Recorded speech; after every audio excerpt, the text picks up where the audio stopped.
Le secrétaire exécutif en chef du PDCIRDA, PR Mrice Kaku Gikaue était ce dimanche 31 octobre, dans le village de Gokra, village natal de Marie Corée, dans le département de Daloa. Ce fut une occasion pour Mrice Gikaue de lever un coin de voile sur la ligne politique de sa formation politique. Ça bouge au PDCIRDA. Après les festivités commémorant les 75 ans du parti, un 13e congrès ordinaire est annoncé pour 2022. Le secrétaire exécutif en chef, par ailleurs, député de Gagno à sous-préfecture, Mrice Kaku Gikaue s'est déjà mis en campagne pour qu'Henri Konan Bédié demeure le président du parti.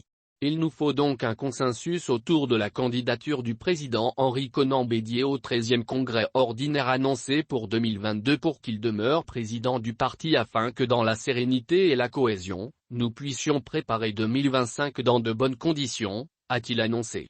Lors de la 183e session du secrétariat exécutif le 26 octobre dernier, M. Gikaue avait déjà donné le ton. Pour lui, le président Henri Konan Bédié, 87 ans, est son candidat pour la présidence du prochain congrès. Il s'est dit convaincu que les militants partagent sa position.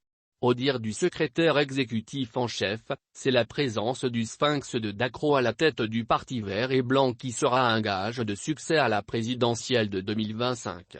Il ne faut pas mettre la charrue avant les bœufs, a-t-il averti. Henri Konan Bédié, sera-t-il candidat à la présidentielle de 2025 ? Mrice Kaku Gikaue reste muet sur ce sujet pour le moment.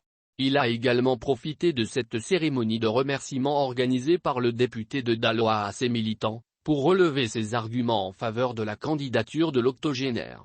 La carrure politique du représentant du PDCIRDA aux prochaines négociations lors du futur dialogue politique inclusif, et la possession d'un appareil politique de lutte performant et efficace, sont les préalables au succès de tout candidat du parti sexagénaire à la prochaine élection présidentielle de 2025, a-t-il argué.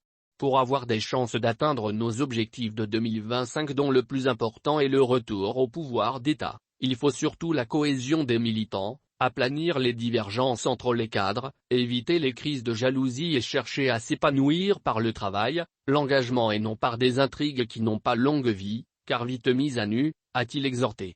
À l'en croire, la réussite du dialogue politique demeure un grand chantier du PDCIRDA. Car, dira-t-il, ce dialogue doit déboucher sur une réconciliation vraie des populations vivant en Côte d'Ivoire.